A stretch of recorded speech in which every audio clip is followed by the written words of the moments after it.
And now the Central Bank of Nigeria has fined a total of 6 Nigerian banks for failing to comply with regulations prohibiting customers from transacting in cryptocurrencies.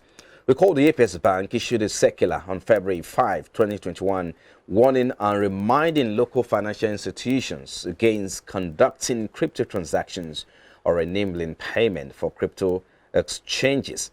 It directed financial institutions to close the account of anyone participating in or operating cryptocurrency exchanges immediately.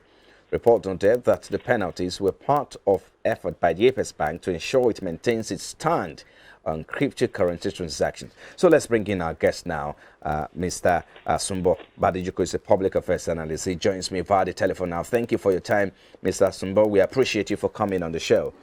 What's your take? Thank you, Frank. Yes. So with this new development, what's your take? It's like with this fine, the CBN is still trying to make a statement that we stand on our war on cryptocurrency transactions. Yes. When in 2001, when they introduced the policy that 2021, you mean? That will be, yeah, 2021, that there will be a restriction, a ban, and the bank should not tolerate, accommodate any form of crypto transaction on their platform. And fact, as a matter of fact, all accounts that are linked to any form of crypto transaction should be closed. The banks did not, maybe the Nigerian way of usually doing things, government will put a policy and not enforce it, and thereby giving the people the opportunity to violate those regulations. That's, I think, what has led to this. Some banks have complied, but these ones that are fined seem to be the most culprits in the involvement of the crypto transaction. So it's just for them to take the central bank more seriously. People may want to be asking, why is the government clamping down on crypto? Yes, crypto is a form of electronic money, used for transaction. Now, the advantage it has is also the challenge that most government of countries are having. The advantage is that it's easier to transact with peer-to-peer. You don't need any form of financial institution to be an intermediary between your transaction. Now, it makes transaction to be faster. But that is also the major reason why countries, CBN of countries are clamping down on this, because it takes away the regulation, the financial regulation on the part of the financial manager. It promotes some criminal activities like money laundering. And in the case of Nigeria, it is also being suspected to being the major source of finance for terrorism acts in the nation. And if we are battling with security, we don't expect the government not to take measures that would help the fight against the security of the nation. If you look at us at last week, early last week, we saw about 3 banks, Access Bank, we saw UBA, and of course the Stanbic IBTC. The first 3 banks were fined about 800 million naira, and then later on at the close of the week, we've seen about more banks have joined in the fray as well. Does it look like the bank perhaps are getting back, perhaps are not ready to give up on crypto trading, given the fact that they have considered the returns it gives and the impact on their bottom line? Those banks that were fined, it's not that they have most of their customers. They have customers that are not ordinary people who are suspected to be, for instance, you and I do not engage in money laundering acts. It is the big people that launder money. We don't even have enough forex to launder. But it's the high-profile personality who have fat account numbers. And of course, these people, personalities are known to the CBN. And there would have been a memo sent to the bank management by the CBN to further investigate this account or to investigate the financial transaction of this particular category of customers in their banks. And it is non-compliance or their inactiveness or refusal to act on those memos that have brought about the fine.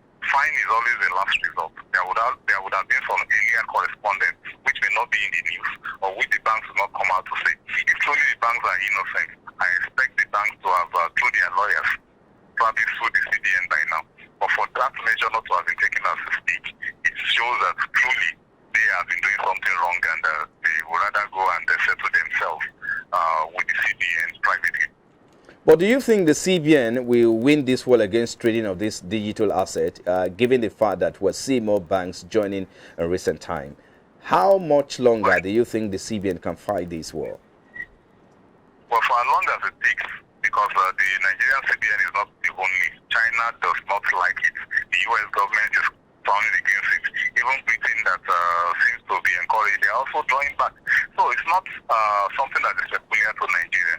It's a global trend. And crypto, the U.S. will not even allow it because if you look at the international trade, the recognizable unit of currency that is acceptable globally is the U.S. dollar. Crypto is going to work against the strength of the dollar, and the U.S. government would not like that. Now, for Nigeria, we're not interested in the dollar, the threat to dollar, but the main issue is just the threat to our naira, because money laundering creates a form of withdrawal from the economy, and when we are having issues in our economy, we're trying to diversify, rely, make it more, increase the GDP, and some people will still use crypto to withdraw what should be circulating the economy out of the economy and go invest in other economies. The CBN would not just hold his hands and allow that to continue.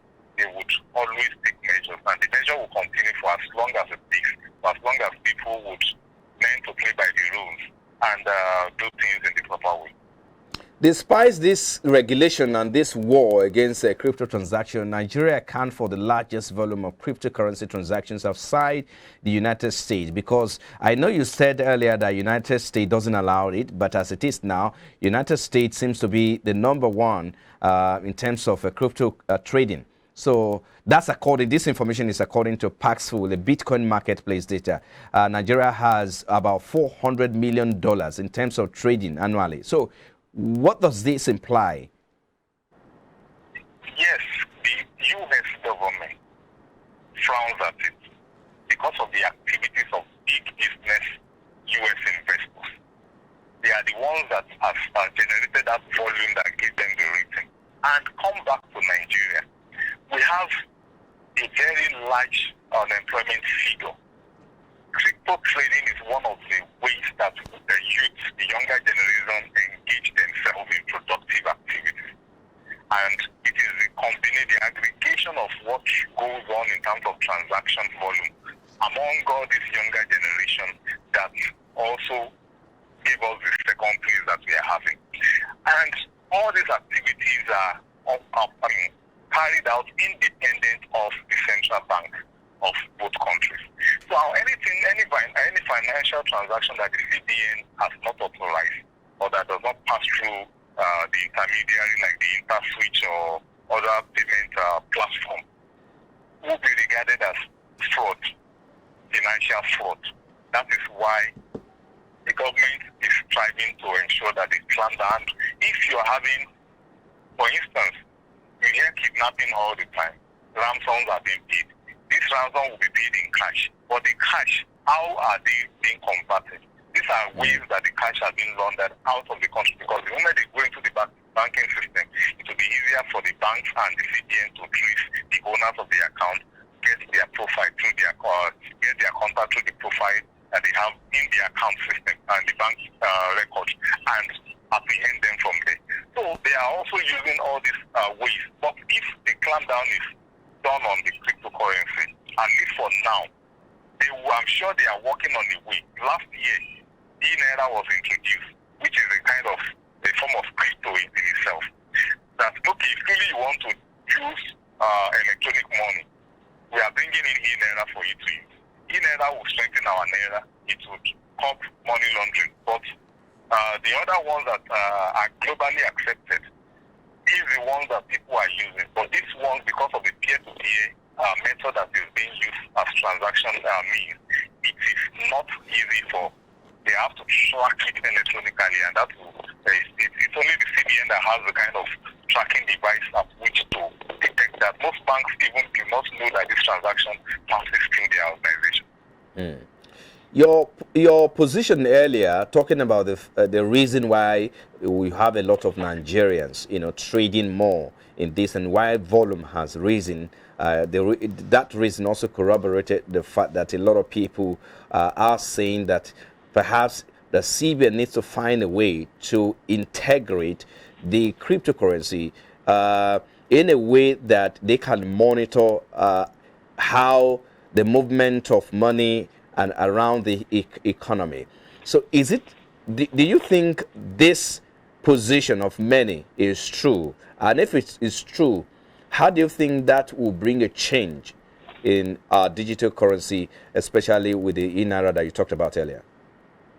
Yes, the position is true. And of course, when you don't make certain things available for the citizen, and you leave them to themselves to help themselves, they will go ahead and help themselves.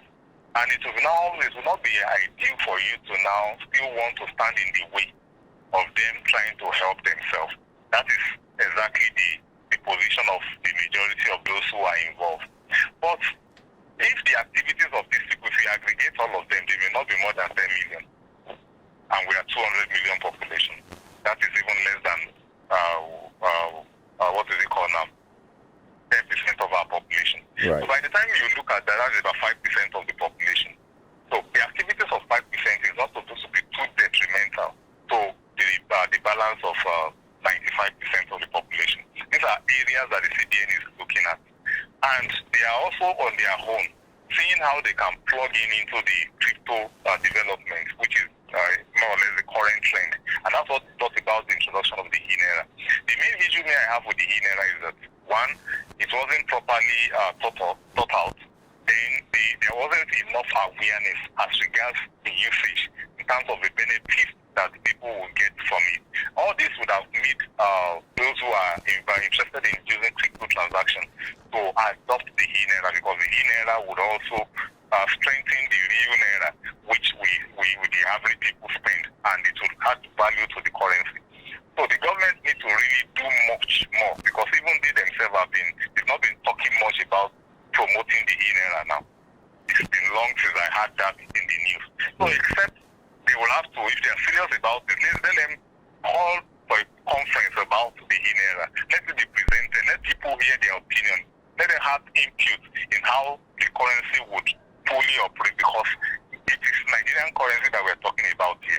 And it would even be a measure that other countries can emulate. That means we can be having the e-dollar, the e-pound, and whatever, in place of these cryptocurrencies that are out there.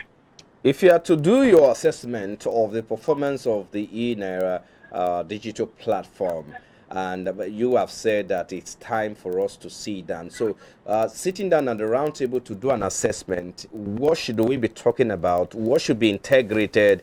What are the new things that you think we need to bring to the table concerning to strengthen the platform?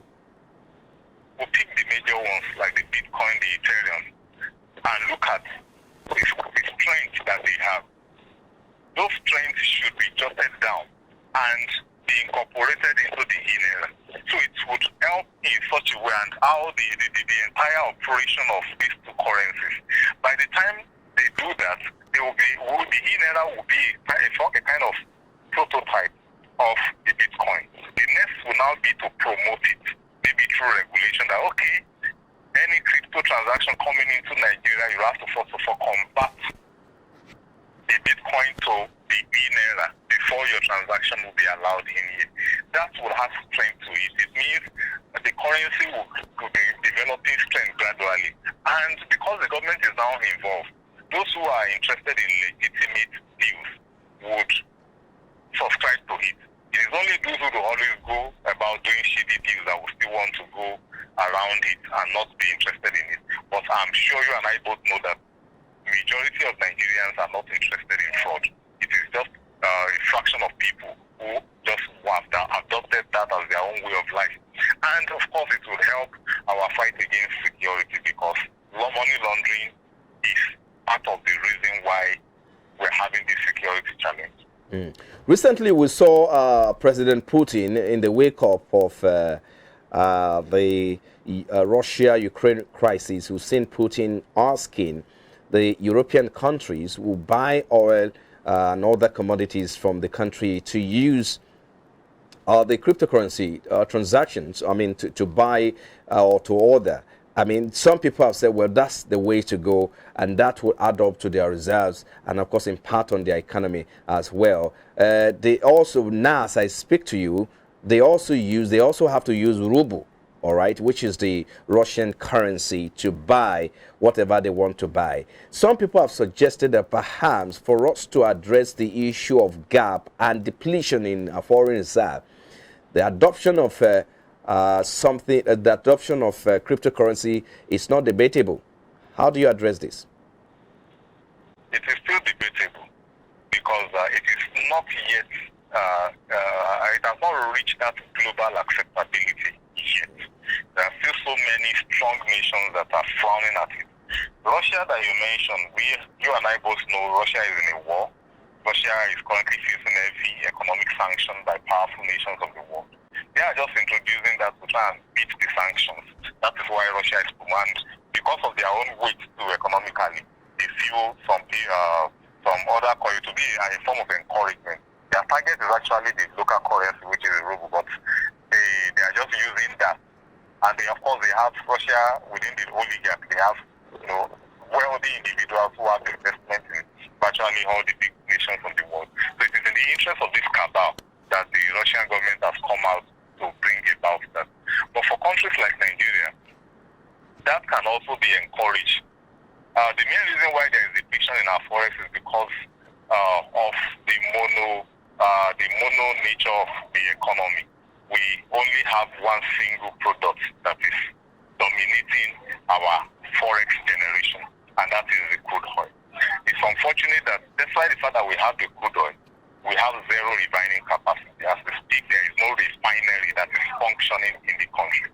We import refined petroleum products.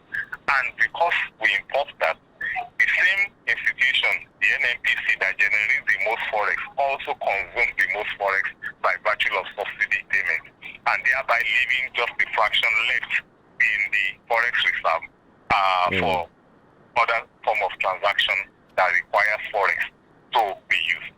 We also need to improve our education system. ASU is on strike, mind you. Only the private university, and education tourism is one of the things that also consumes forex. Those who are in need of it to pay school fees, give their allowances to their children that are studying abroad, are also the second after the NNPC category of people. The other is that we are a religious nation. We go for pilgrimage. Anytime there is pilgrimage, people scramble for this currency. Okay. Just a moment. Let's wrap up with this because of our time. Apologies, I have to jump it there. How much sanctions, if you can do this in 20 seconds, how much sanctions do you think we need to see from CBN for them to win the war against cryptocurrency? Well, they need to increase the level of sanctions. We are still at the level of billion. Maybe when they turn it to billion, or freezing of assets, that would in a way force the executive director of banks and the management of banks to really look inward and fish out the bad elements that are compromising the position of their company. Well, it's all right. We'll have to leave it there. Thank you so much, Mr. Asumbo Badejiko is a public affairs analyst. Thank you for coming on Business Breakfast.